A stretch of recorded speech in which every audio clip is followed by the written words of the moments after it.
안녕하세요. 오늘은 분자 간 상호작용 그 첫 번째, 쌍극자 힘에 대해서 함께 배워보도록 할 거예요. 오늘의 학습 목표예요.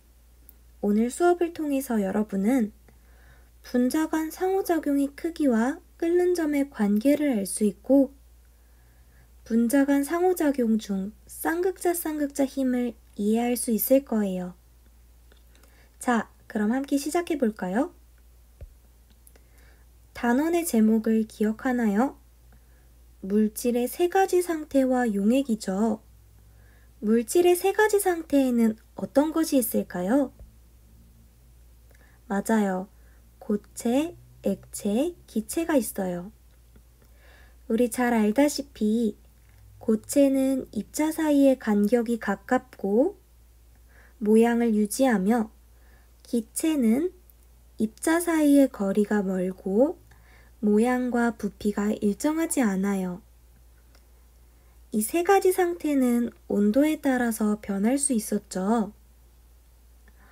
그런데 입자의 거리가 이렇게 어느 정도 유지된다는 말은 어떠한 힘이 존재해서 이 입자들을 서로 잡아당기고 있다는 뜻이에요. 거리가 가까우면 더 강한 힘이 잡아당기고 있는 것이고, 거리가 멀면 더 약한 힘이 잡아당기고 있는 거겠죠.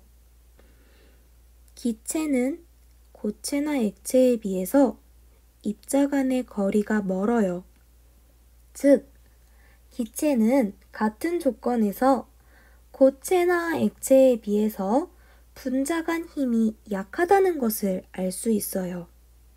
그런데 우리 책상을 한번 볼게요. 컵과 책이 올려져 있네요. 같은 상온, 같은 조건에서 물은 액체 상태로 존재하고, 책은 고체 상태로 존재하고, 공기는 기체 상태로 존재해요. 어떻게 이럴 수 있을까요? 그 비밀은 바로 여기에 있습니다. 어떤 분자들은 서로 잡아당기는 힘이 약해요. 즉, 떼어내기 쉬워요. 고체에서 액체로, 액체에서 기체로, 고체에서 기체로 변하는 게 훨씬 쉽다는 뜻이에요. 즉, 액체가 기체가 되기 쉬우니까 액체가 기체가 되는 온도, 끓는 점이 상대적으로 낮겠죠. 상온에서도 액체나 기체로 존재하기 쉬워집니다. 반면 어떤 분자는 분자 간 힘이 강해요. 즉, 서로 떼어내기가 어렵습니다. 고체에서 액체, 액체에서 기체, 고체에서 기체로 가기가 어렵다는 뜻이에요. 끓는 점이 높고 상대적으로 상온에서 고체로 존재할 확률이 높아지겠죠. 자, 그렇다면 우리는 지금까지 두 가지를 알았어요. 분자 사이에는 어떠한 힘이 작용합니다. 그리고 그 힘이 크면 클수록 끓는 점이 높아요. 그렇다면 그 어떤 힘은 도대체 무엇일까요? 전기적인 인력이란 양전하와 음전하 사이에 작용하는 힘을 얘기해요. 그런데 분자는 이온과는 달리 전기적으로 중성이죠. 그렇다면 어떻게 분자 사이에 인력이 작용할 수 있는 걸까요? 기억을 한번 잘 떠올려 볼까요? 분자 안에 부분적인 음전하와 양전하가 존재하는 게 있었던 것 같은데, 기억났나요? 극성 분자예요. 전기 음성도 차이가 큰 두 원자가 공유 결합을 했을 때, 전기 음성도가 큰 원자는 부분적인 음전하를 띠고, 전기 음성도가 작은 원자는 부분적인 양전하를 띠게 돼요. 이렇게 한 분자 내에 존재하는 양전하와 음전하의 쌍을 우리는 쌍극자라고 불렀어요. 그리고 극성의 크기를 나타내는 척도로 쌍극자 모멘트를 사용했어요. 이 벡터의 크기는 이렇게 구할 수 있었어요.